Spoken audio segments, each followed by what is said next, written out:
You're watching CCN, Clarksville Community Network. Produced by Goodwin Productions. Powered by CDE Light Band. Good morning, everyone. I'm Paul Turner, Chairman of the Clarksville Chamber of Commerce. And I want to welcome everybody here and thank you for listening in to this year's virtual Mayor's Power Breakfast. It is unfortunate that we could not all be together, but I'm confident things will get better and this will soon be behind us. Clarksville, Montgomery County is growing, and it is a nationally recognized place to work, relocate a business, and reside. We have shown that even through a pandemic. We have exceptional leaders and an economy that continues to move forward. Another thing that sets us apart is the harmony that we now see between the city and the county. That has been very instrumental in fueling our current growth, and I could personally speak to that as a generational business owner and a person raising a family here. I'd like to start this morning by thanking Mayor Durrett and Mayor Pitts on behalf of the Chamber of Commerce and the businesses in our community for your leadership and how each of you have handled this pandemic. I know that you're carefully making measured decisions each day on how to move forward, and your responses have been very well thought out to keep us safe, but also to keep the economy moving the best it can. And for that, we thank you. We also want to recognize your staff, as well as your department heads and their staff, for all that they have done and their leadership. We've come a long way, but know there's still a lot of work ahead of us. Before I introduce the mayors, I do want to announce that we'll be taking questions at the end, so if anyone has any questions for the mayors, please submit the questions and text them to 931-980-1805. Again, text your questions to the mayors at 931-980-1805. Mayor Jim Durrett is the mayor of Montgomery County. He was elected in August 2014. Jim was born and raised in Montgomery County, where he lives today with his wife Mary, a small business owner. Jim and Mary have 3 children, Jimmy, Thomas, and Paulina, and 4 grandchildren. Jim grew up in a family of public servants. His father, Bobby Durrett, served on the city council for 26 years, and his mother, Robin Durrett, worked the polls at every election he could remember. Jim and Mary are members of Life Point Church. Mayor Durrett went to work for the city of Clarksville at a young age, shoveling asphalt during the summers while attending Clarksville High School. After graduation, he attended the University of Tennessee and Austin Peay State University before returning to work full-time for the city of Clarksville.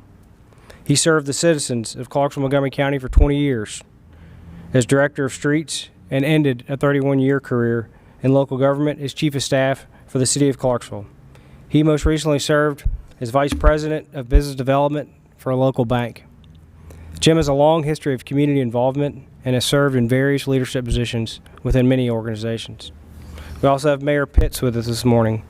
Mayor Pitts is a native of Clarksville and a product of Montgomery County school system. He graduated from Northwest High School in 1976 and from Austin Peay State University in 1980. He has completed postgraduate work at the Institute for Organizational Management, the University of Georgia, and the Emerging Political Leaders Program at the University of Virginia. Mayor Pitts took office January 2019. Joe and his wife Cynthia, an ordained minister, have 5 children and are grandparents of 12. They are members of Faith Outreach Church in Clarksville. Joe recently completed a 6 2-year term serving the people of District 67 in the Tennessee House of Representatives. Prior to his 2019 election as Clarksville mayor, Joe is vice president of Planters Bank for more than 13 years. Joe's passion for service focuses on public education and serving veterans and their families. He devotes his community service to education-related organizations. I will now turn it over to the mayors for a joint video presentation.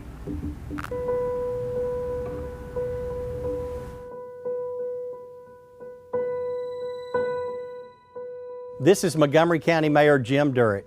And this is City of Clarksville Mayor Joe Pitts. With a message of appreciation for our frontline healthcare and public safety workers.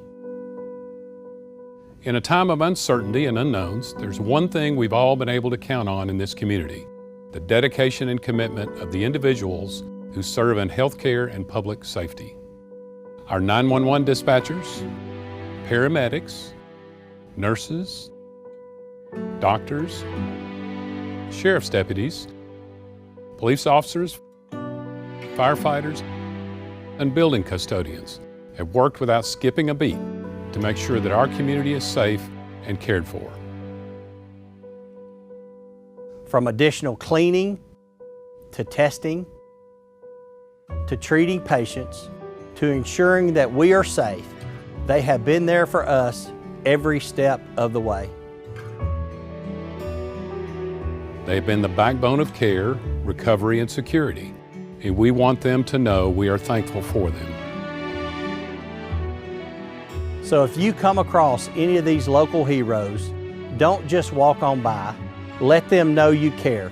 Take a moment or two to thank them for the sacrifices they make each day to take care of us.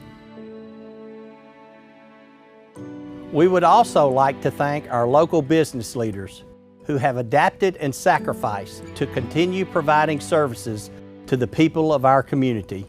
You have shown your toughness during this time. Thank you to all our local frontline heroes. And may God bless each of you and your families in this new year.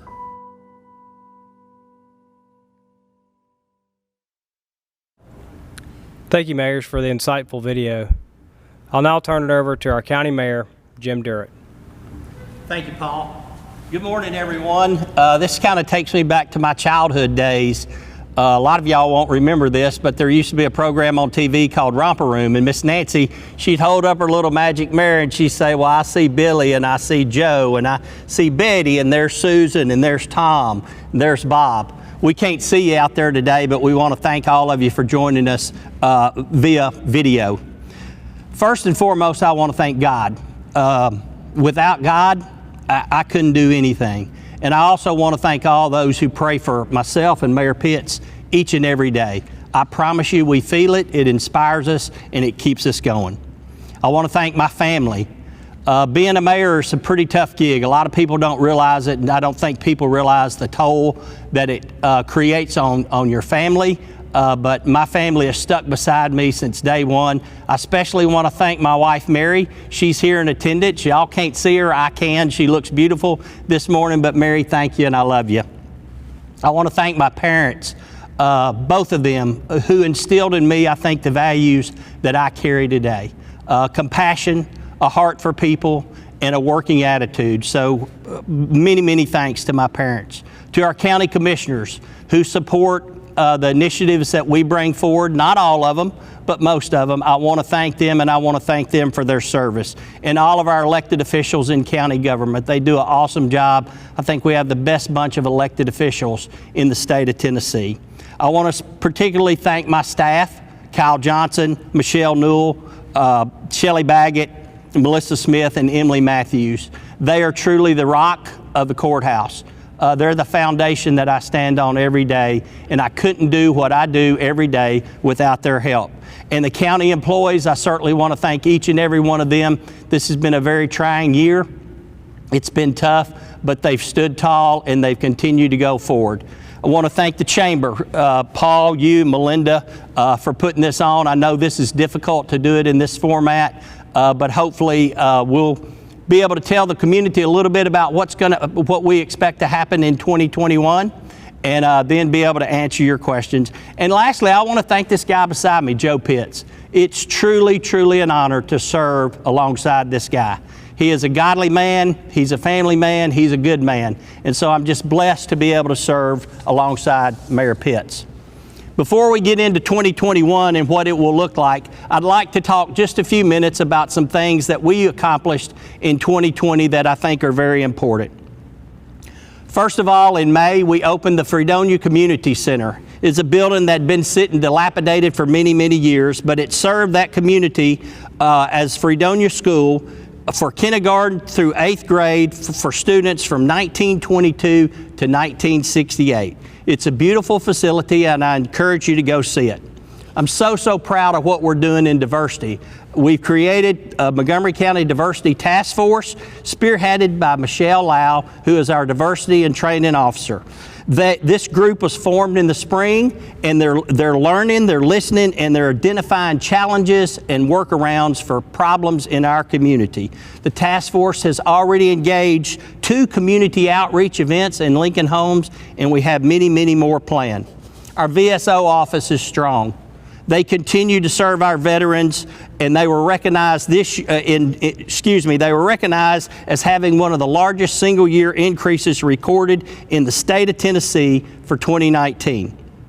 According to VA, Montgomery County has 36,873 veterans, and our VA compensations to Montgomery County veterans of $387,781,000 was an increase of 64 million benefits from the previous year. The Wadebourne Nature Center, another jewel that's added to our park in our Rotary Park. We're very proud of this beautiful, beautiful facility, and so proud that it's named after somebody that meant so much to this community, who was a national star, in my opinion, but who led the effort for conservation. And we feel like that this is going to be a great place for students and kids to come and learn about the great outdoors. Obviously, one of the big events was the Multipurpose Event Center groundbreaking. We had that in the fall, and I'll give you some updates on it in just a minute. And lastly, probably the greatest thing I'm proud of in 2020 was we had no break in county services. As I mentioned in my opening and in my thanks to the elected officials and to the county employees. Folks, I don't know I know many of you went through the same struggles we did in businesses, but we're here to serve the public each and every day, and we had no breaks in services. Our employees worked through some very difficult times, some very trying times, some very anxious times, and they continued to deliver services to Montgomery County, and I'm so, so proud of them. Looking ahead in 2021, a lot of new things. I'm going to bounce through these really quick. We've been authorized by the state of Tennessee to do EMT training on site.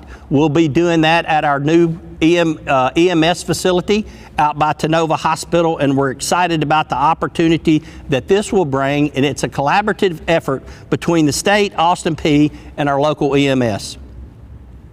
Our new we're going to be looking at a new emergency management facility this year. The 911 board has decided to relocate because they're overcrowded. They purchased some property, and we'll probably be moving our EMA facility right beside the new 911 facility. We're extremely excited about our new public safety complex. We hope our shooting range will be open in the spring of this year. It will allow all of our sheriff's deputies, as well as the Clarksville Police Department, to come out and train and get certifications from a handgun and a rifle standpoint. We look forward to hopefully being able to add an annex to our library in North Clarksville this year. We're looking at a new animal control facility. And as I mentioned earlier about the groundbreaking of the Multipurpose Event Center, we hope by the year 2021, by the end of it, that entire site will be covered in steel. We're looking at the renovation to Stokes Field and Barksdale fields. We think that those will be probably Stokes first, then Barksdale, and a lot of that's going to depend on our funding. We were very fortunate to receive a grant of $750,000 from Blue Cross Blue Shield to totally renovate the playground at Woodlawn Park. And we're excited about that, and a special thanks to the Parks and Recreation for going after that grant and securing that grant. And then the Clarksville-Montgomery County Regional Airport. We don't talk a lot about the airport, but it's really a jewel to this community.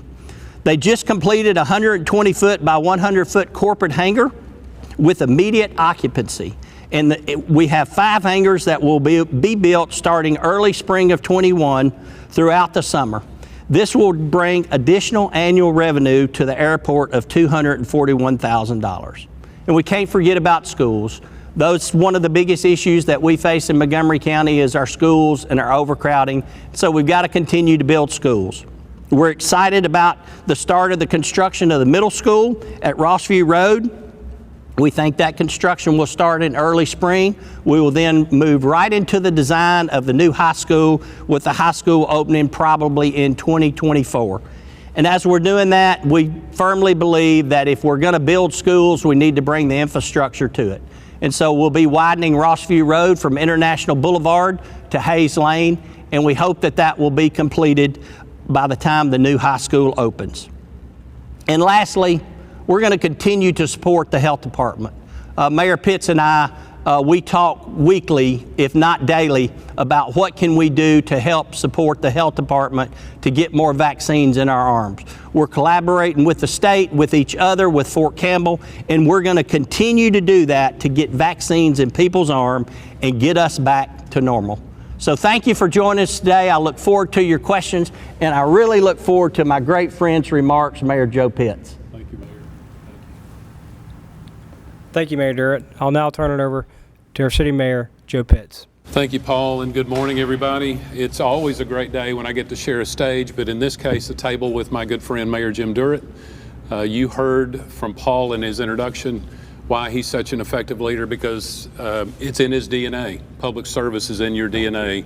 And so, Mayor Durrett, I want to say thank you for being such an effective leader for our county, our community, for being a good friend to me, but also for doing the things that you say you will do. And so that means a lot. Thank you to Paul Turner, chairman of the Clarksville Area Chamber of Commerce.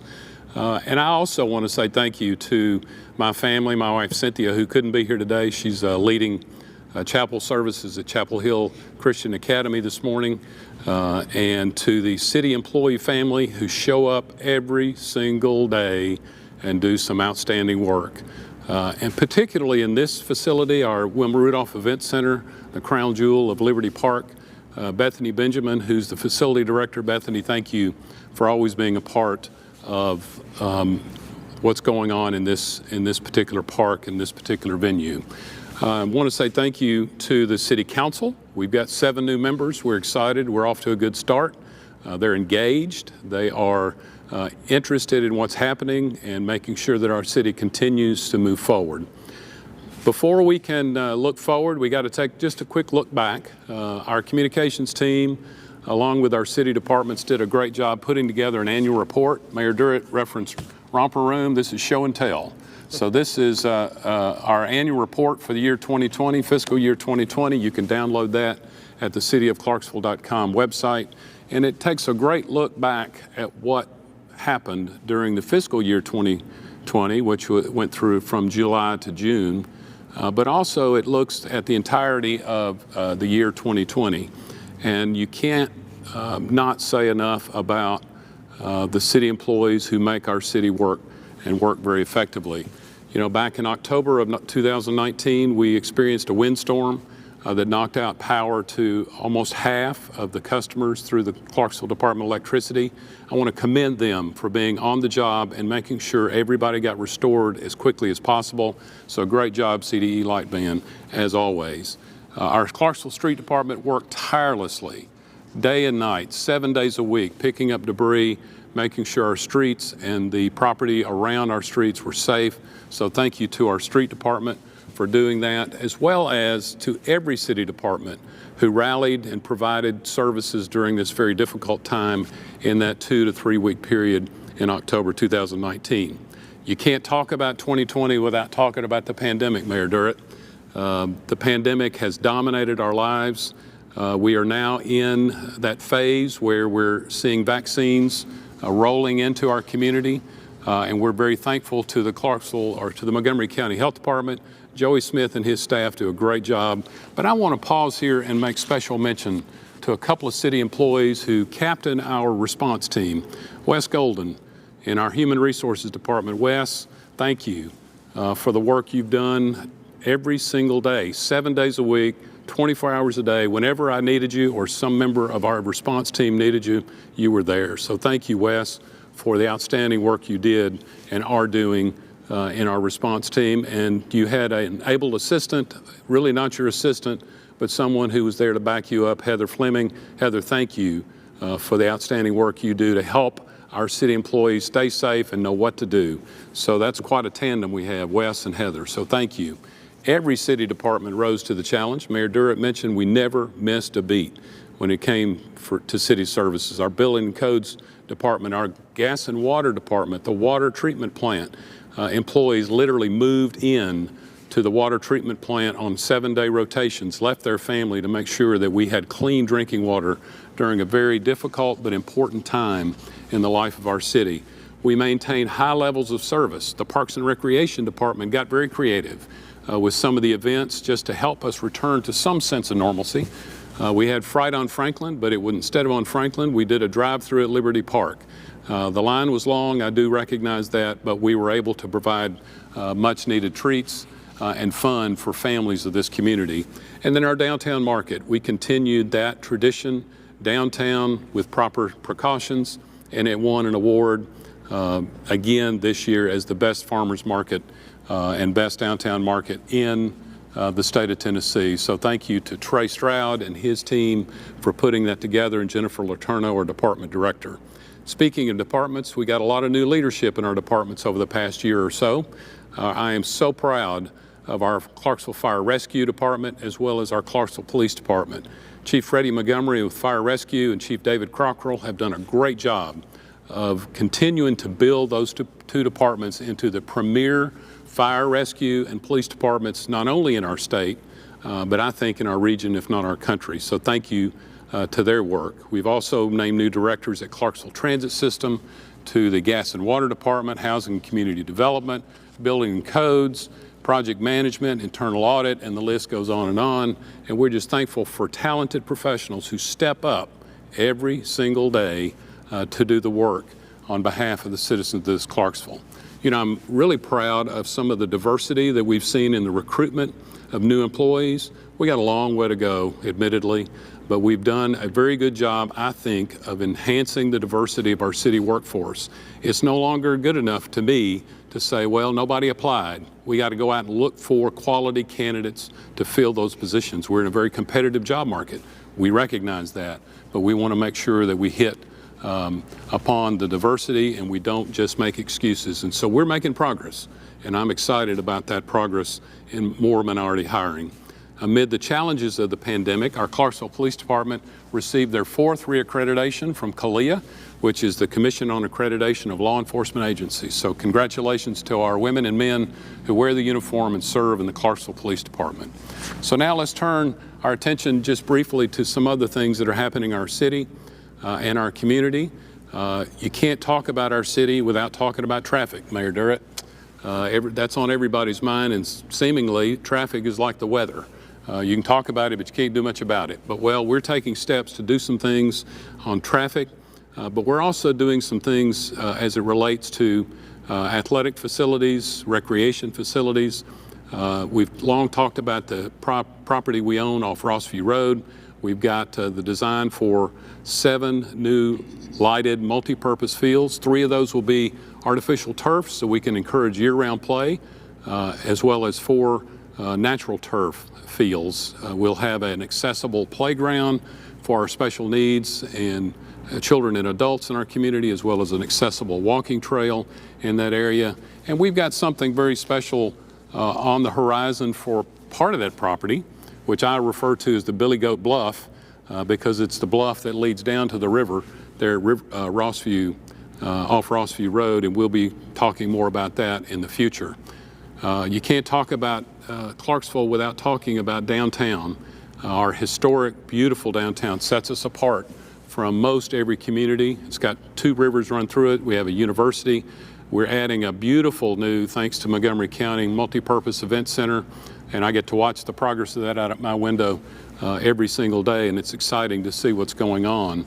But the Roxy Regional Theater, we're proposing to build a new performing arts center and event space there on the Roxy lot and the vacant lot adjoining that. And so we're excited about being able to do that and do that over the next year or so. We're talking about downtown parking. Clearly our growth in our community and the activity downtown, we're working with some private partners to be able to look at enhancing our parking options, having parking garages, and making parking accessible in the right spots downtown. So we're excited about that, and we'll be presenting a proposal to the City Council soon, over in the coming weeks, if not a couple of months, to be able to pull the trigger on that parking option. One of the things we looked at when we came into office was a Frosty Mourn building that had fallen into great disrepair. It was a safety issue, frankly. and it caused great concern for our first responders when they had to respond to an emergency over there. We've almost completed the demolition of the ugly part.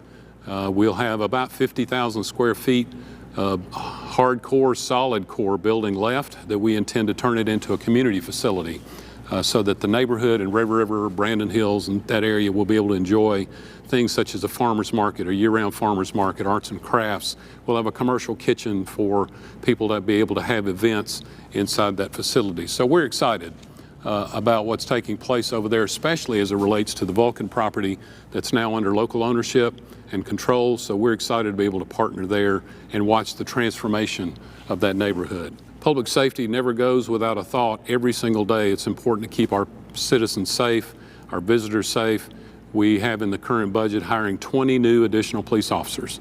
We were fortunate to get a federal grant to be able to hire 11 of those, or 9 of those, excuse me, and then we added 11 more in the budget to make a round number of 20. So we're looking forward to getting those new officers in place, and I would be remiss if I didn't say what Chief Grockrell always says, which is we're hiring.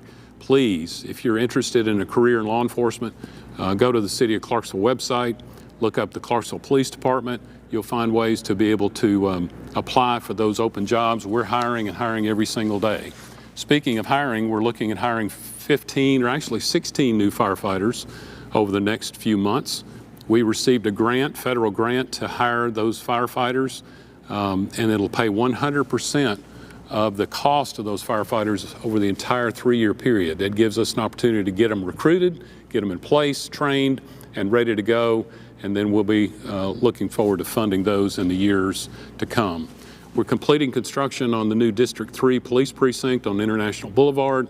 It's exciting to watch the progress there and to give our women and men in uniform a place to go, as well as the citizens have a place to go to receive information and to feel safe and protected.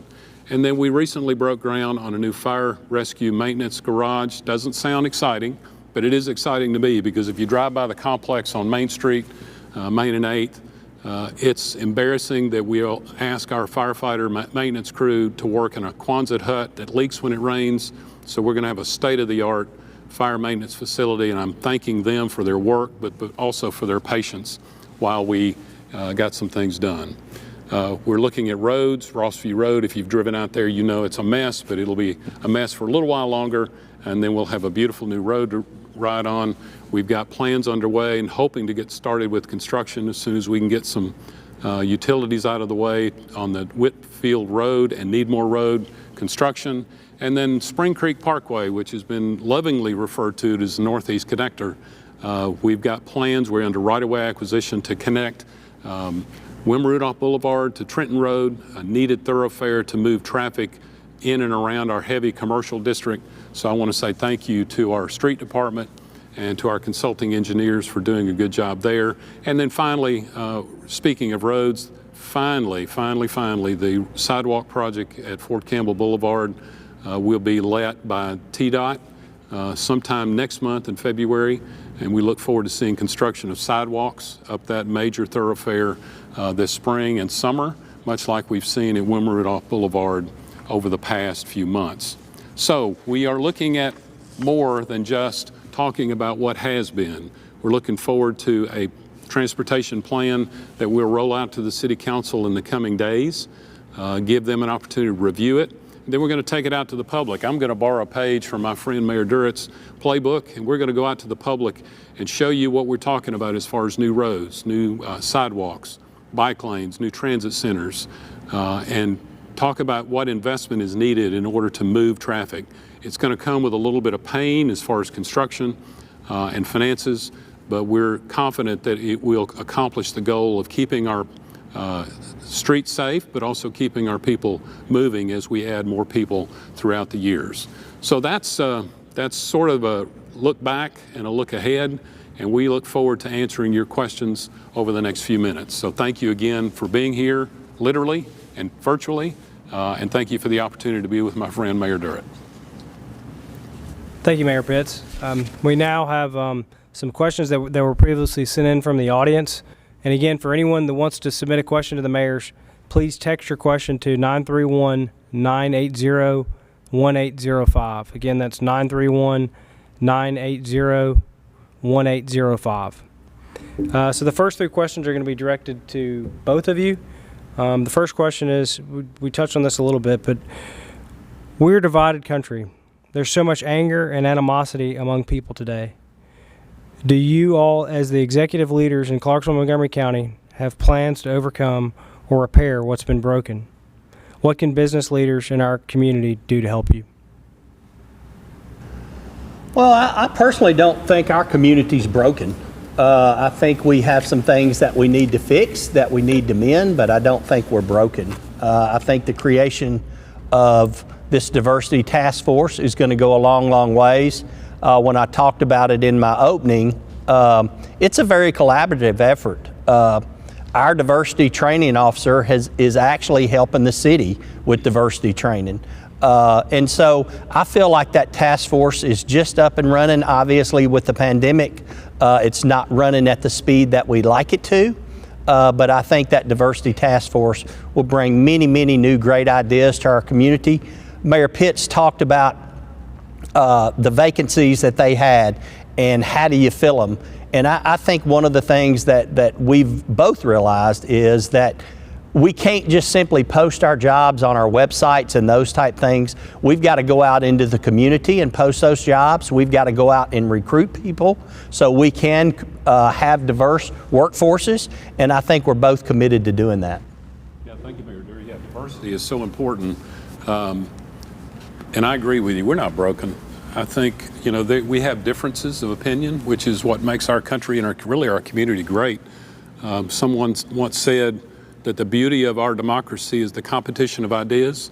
And so I think that's a good thing for our community and especially for our democracy to have a competition of ideas. But what can we do as people was part of the question. What can the business leaders do?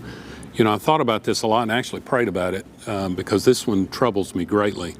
We can't contribute to the uncivil discourse that's going out there. It's easy just to pile on when you see a negative social media post or to initiate one, but please don't contribute to it. And especially if you're criticizing something, don't make it personal. I can tell you it's tough being in elected office. Any person that runs for office and is fortunate to serve knows it's tough. We don't ask for sympathy or pity. Frankly, we're just looking for help because we work for you. And frankly, that's just part of what I want to say. Don't personalize criticism and don't contribute to the uncivil discourse that's going on out there. Thank you.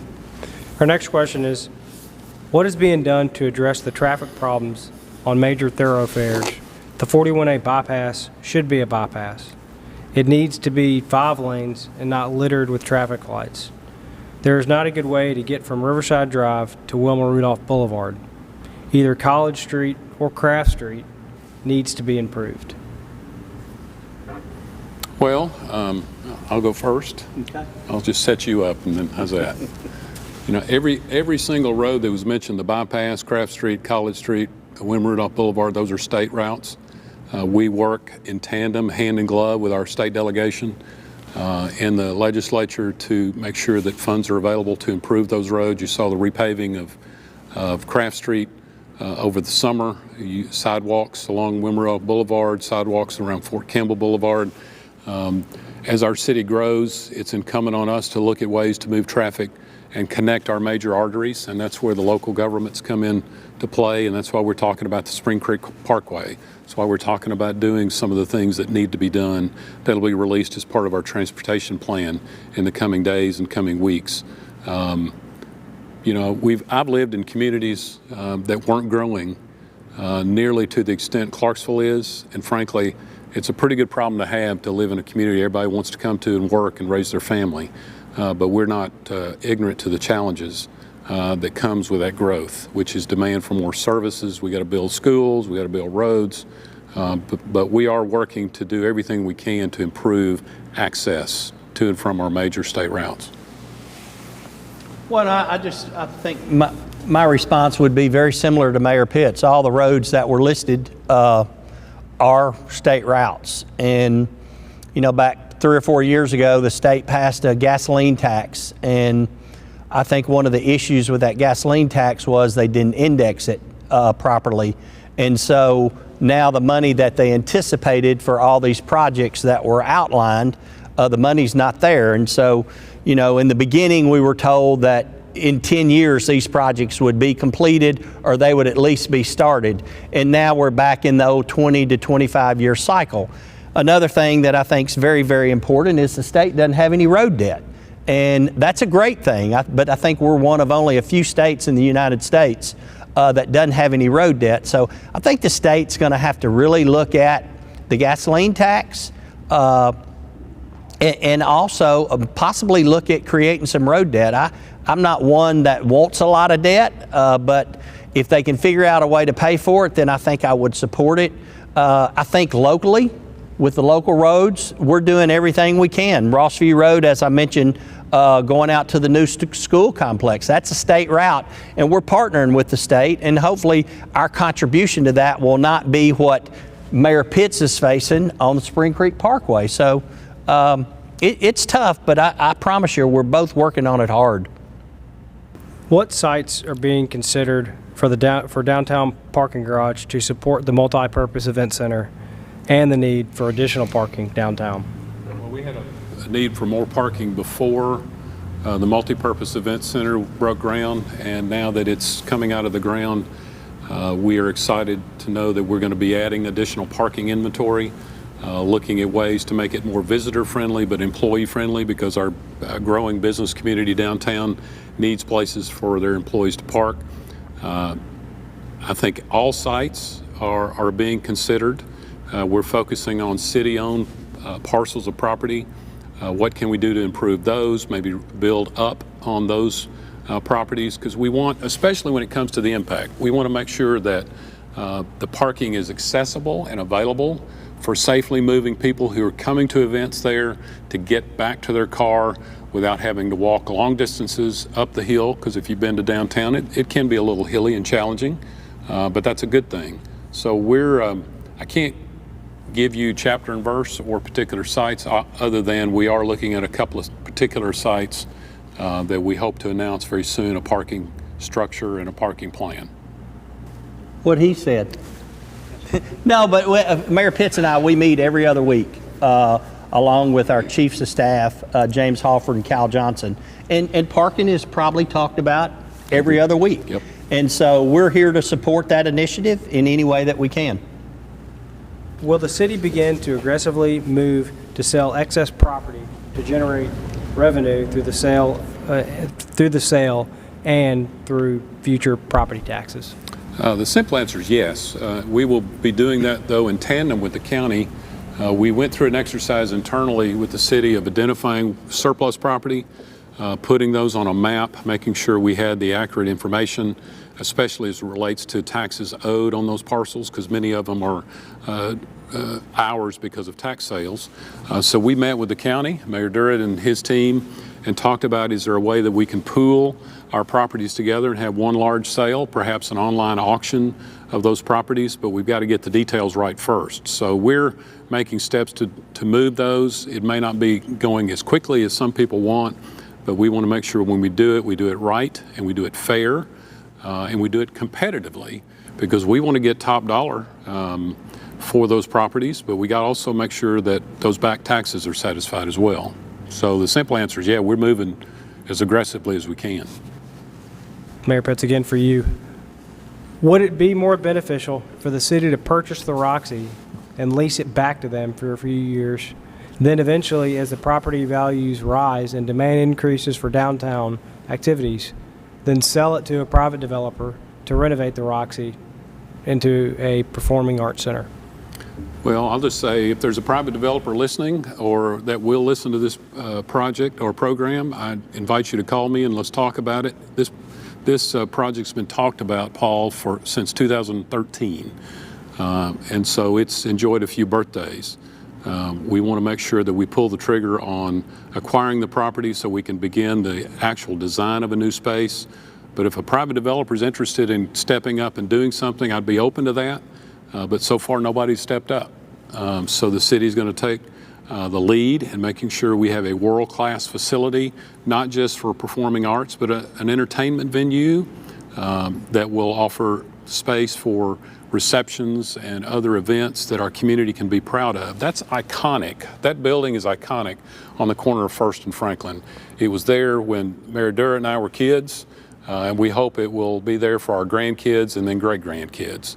And so we want to do everything we can to preserve the Roxy as a institution, but also preserve it as a building and a structure, and really add on to it and enhance it. Mayor Pritz again. Given that Clarksville was not selected for the TSSAA soccer complex, is there a huge demand to invest $14 million in more soccer fields on prime real estate that could potentially be sold to a developer for a profit and put back on the tax roll? Well, yeah, we could sell that property tomorrow. It's a seller's market, so we could generally ask for about anything we want, but there is a huge and growing demand for soccer. Not only soccer, but lacrosse and rugby. The Little League football teams and leagues in our community are needing places to practice and play. Our weather, except for today, cold and snowy, is usually conducive to year-round play. So we want to make sure that we add to the inventory of multi-purpose fields that are available to our community and get our youth engaged in those sports.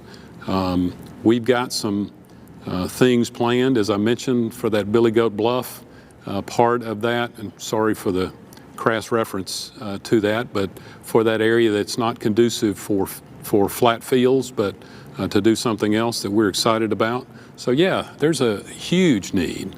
If you go out to Heritage Park on any weekend, literally just about any day, it's thick with players and parents. I mean, it's just a wonderful sight to see.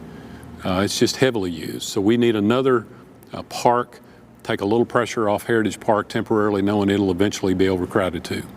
Will the city make it a priority to swiftly allocate funds after completing the purchase of the property at the intersection of Needmore Road and Hazelwood Road to design and begin construction on the North Clarksville Community Center? Well, we included money in the budget to acquire property for that community or that recreation center in the North Clarksville northeast part of our community. We're going through appraisals and surveys at this time on a piece of property we've identified. You know, when I came into office a couple of years ago, my priority was looking at addressing some deferred maintenance on our existing parks that had not been taken care of.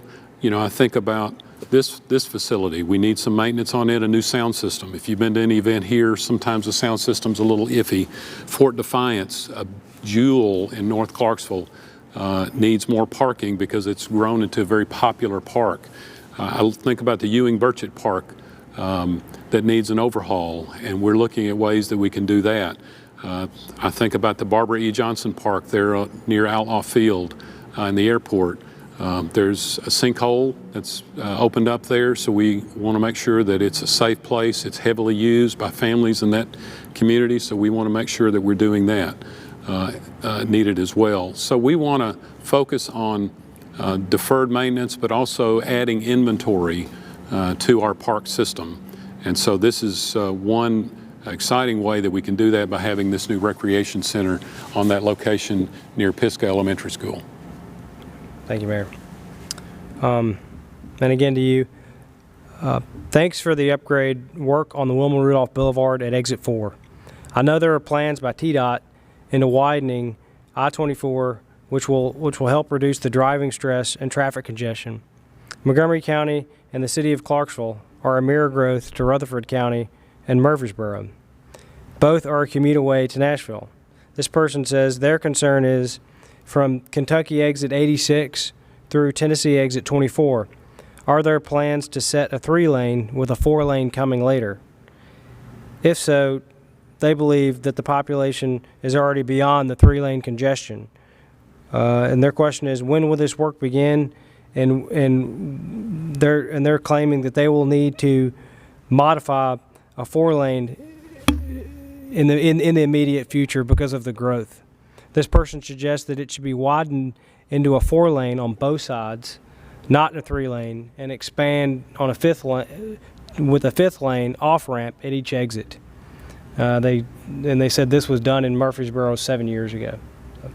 Let me give your vocal cords a rest. Thank you. Yeah. Thank you. Sure. And Mayor Pitts may want to add to this, but I mentioned earlier about the Improve Act that the state of Tennessee had. I-24 from really from the state line to exit 11, that's part of the Improve Act. And when it was rolled out, it was adding an additional lane with a lot of exit capacity increases as well as part of that project. And there's even a request by not only the city but also the county for an additional exit, which would be exit 6. As I mentioned, that's all part of that Improve Act funding, and the funding's not there. But I think it's very important that we as a community, we need to push for improvements to I-24 all the way to Nashville. If you look at Nashville and you look at all the interstates that go out of there, 65, 24, and 40, if you go out to Mount Juliet, if you go down to Murfreesboro, if you go out to Franklin, they are all 4 or 5 lane interstates. We're a little bit disconnected from a mile standpoint than the communities I just mentioned, but the volume of traffic that's going up and down 24 from Clarksville to Nashville every day is just unbelievable. And so I think it's imperative that we push through our state legislatures. I hope Representative Johnson, Hodges, Senator Powers, Representative Reedy, I hope you're listening, because we're going to come knocking. Mayor Durrett, for that. I think about why people drive to Nashville from Clarksville, Montgomery County. They drive for jobs because they can find sometimes better paying jobs or jobs that are better suited to their skill set or their preferred profession. But they also drive for entertainment. So I think we're addressing the entertainment aspect of that in Montgomery County with the impact being built and then hopefully get started on the new Performing Arts Center. But also think about jobs. We have to do a better job on our recruitment strategy, on finding out why people are driving to Nashville, and can we recruit some of those companies to offer those jobs to our people and get them off of I-24. It's a panacea to think that we can just poof, make it go away by recruiting one company, but I think we have to start somewhere. So there's a real balance there. We could start that interstate project tomorrow, and it would take 10 to 15 years to complete because of the complexity of construction. But I can tell you that we're working every day or thinking about it every day, and our state delegation knows it because we talk to them on a regular basis. Our next question is, can you please update us on the status of the State Route 374 bypass construction? Continuation, sorry. It goes back to state routes, and it goes back to the Improve Act. And 374 from Dover Road all the way over to 149, that's in the Improve Act. It becomes a funding issue through the state. And again, as Mayor Pitts just said, and as I've said, we're going to continue to knock on TDOT's door and our state representatives' doors until we can get that project done.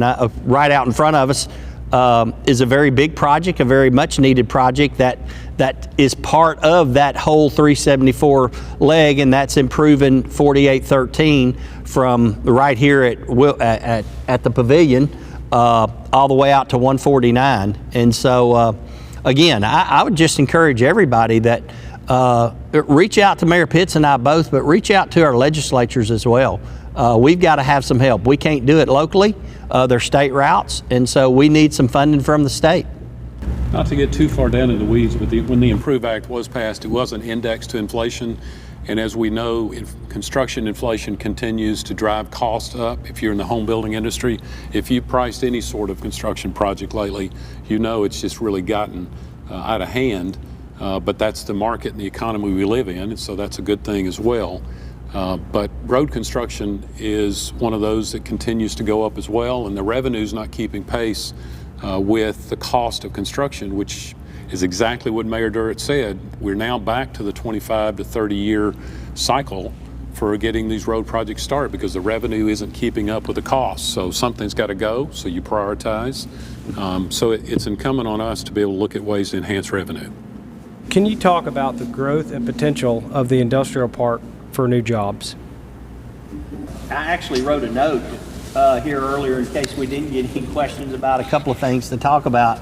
And I think that's one of the things that's very, very exciting. There's so much activity right now in our industrial parks, not only in the North Park, but also in the South Park. We're also looking at and have an option on a piece of property to build a business park with a conference center and a hotel. And so there's a lot of activity out there. It's not a lot we can talk about. A lot of them were under non-disclosure agreements, but I had a great meeting yesterday with Frank Tate, our industrial development the executive director of the Industrial Development Board, and it's just amazing the activity that's out there. And I think the pandemic has obviously it's slowed that a little bit, but we have really seen our activity picking up. So yeah, I do think it's a lot of new opportunities that are out there for us. And Mayor Pitts talked about it too. I think we really need to look at our recruiting efforts and what type of industry or what type of businesses are we recruiting.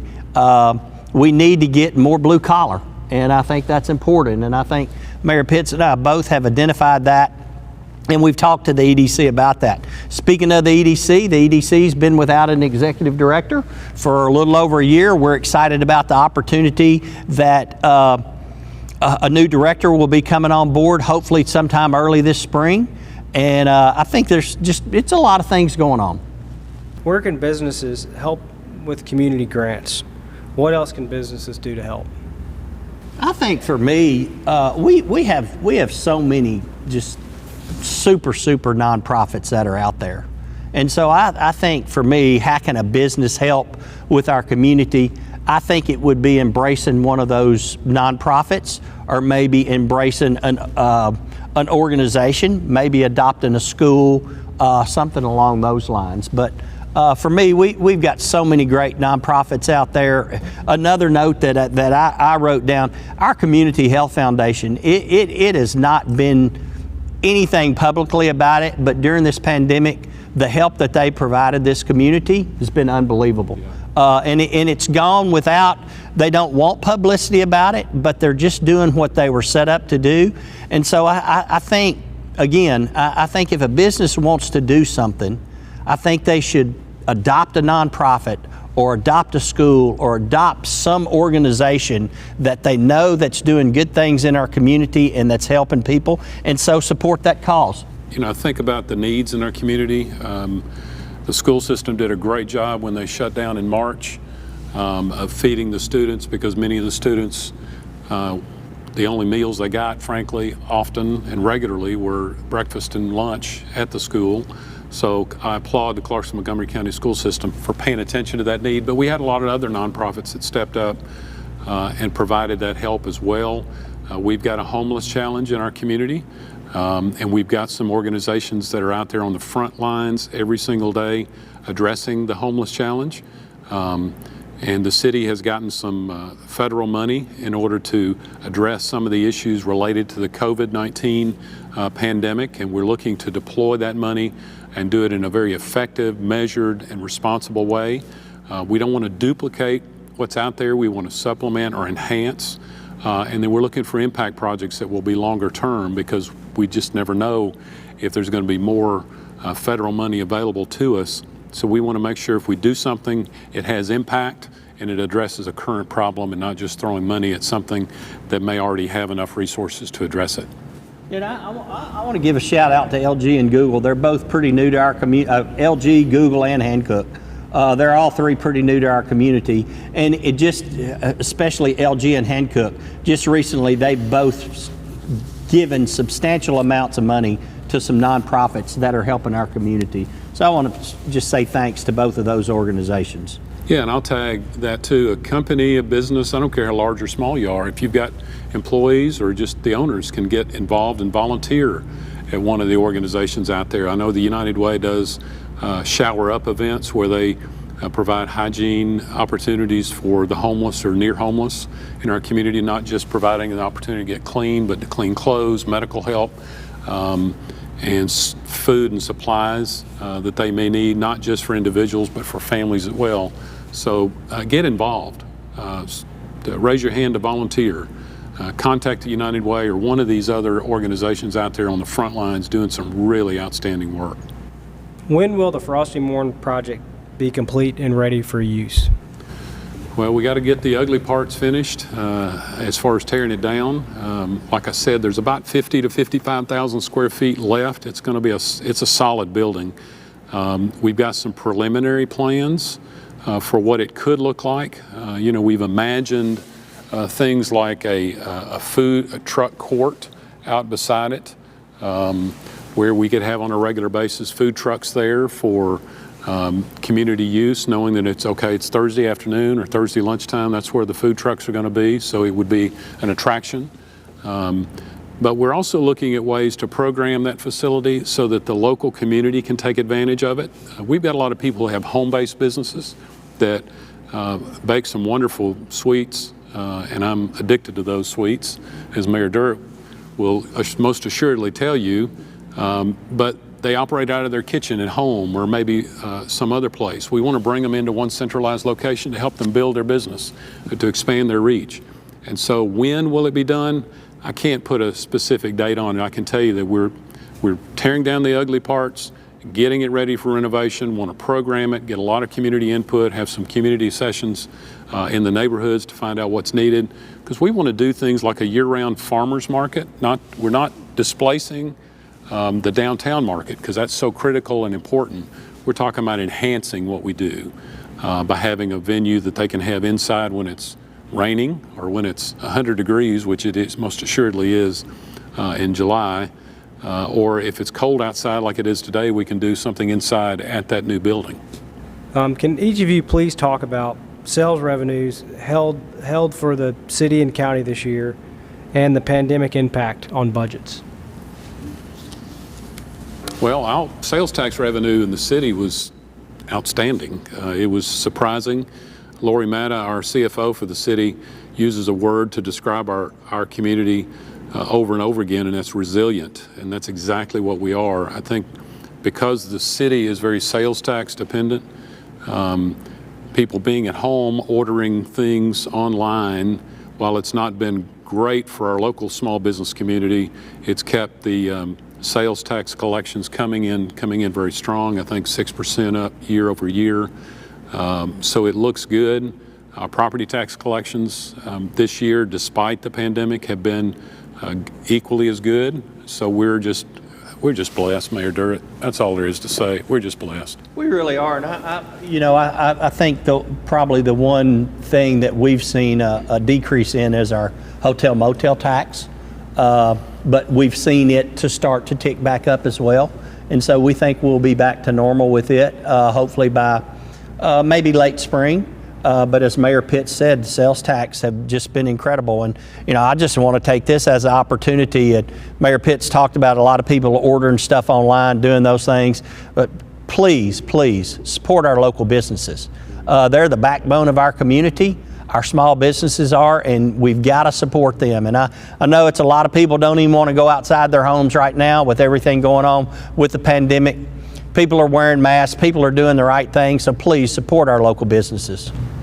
Yeah, we've had a lot of the small business communities get really, small businesses in the community get really creative when it comes to providing services.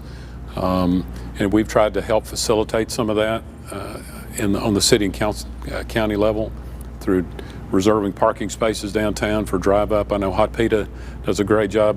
They'll bring it out to your car, so you don't have to have but minimal interaction with people if you're concerned about it, and get some good food. So to echo what Mayor Durrett said, please, please, please support our local small business community.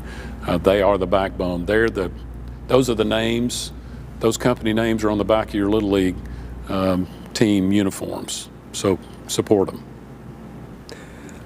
That's all the time we have this morning for questions, but I just would like to just turn it back to each of you to see if you have any closing remarks you would like to add before closing. Want me to go first? Why not? Well, again, I just want to thank everybody out there in our viewing audience for joining us. I don't know how many of you are out there. I don't see you. I hope it's a whole bunch. I hope what we've brought to you today has been informative. I know 2020 has been a very trying year for each and every one of us. and 2021 is going to be better. I'm assured of that. And I think we're turning the curve. I think it's going to be slow, but we're turning the curve. And as I mentioned in my opening remarks, one of the things that going to be one of our biggest priorities is to work with state government and with the state-run health department here in Montgomery County to ensure that we can get these vaccines in the people that want them, and I encourage everybody to take it, to get it in as many people's arms as we possibly can, because that's what it's going to take for us to get back to normal. So thank you for this opportunity, Paul and Melinda. I know this is hard for y'all. It's hard for everybody else. It's really weird sitting here only looking at a few people and looking at a camera, but I'm just honored to serve this community as mayor. I'm going to keep working hard for what's best for this community. So I love each and every one of you, and God bless y'all. Thank you, Mayor. I think when you said weird, I think it's weird for them to look at us too. So I want to say thank you to CDE Light Band, to Rick Goodwin and his team, Rick Goodwin Productions, to the Clarksville Area Chamber of Commerce. Paul, your leadership has been outstanding this year, not without its challenges as well, to keep our small business community and our business community going. Melinda Shepard, as always, does a great job. But thank you to everyone who's contributed to making this year a very successful year so far. I know we're just 12 days in, but we're excited about what the prospects are. As Mayor Durrett said, please, if you have opportunity to get the vaccine, and protect yourself and protect your family. And thank you for the opportunity to serve you as mayor of this great city. The city of Clarksville is just a wonderful place. We both grew up here, and so we're excited about the future. Thank you, and God bless you.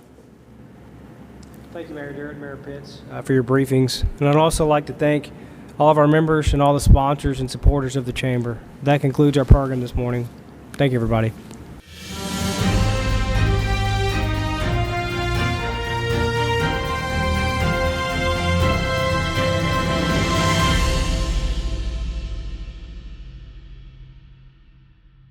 For current and exclusive content, subscribe to CDE Lightband, connecting you at the speed of light.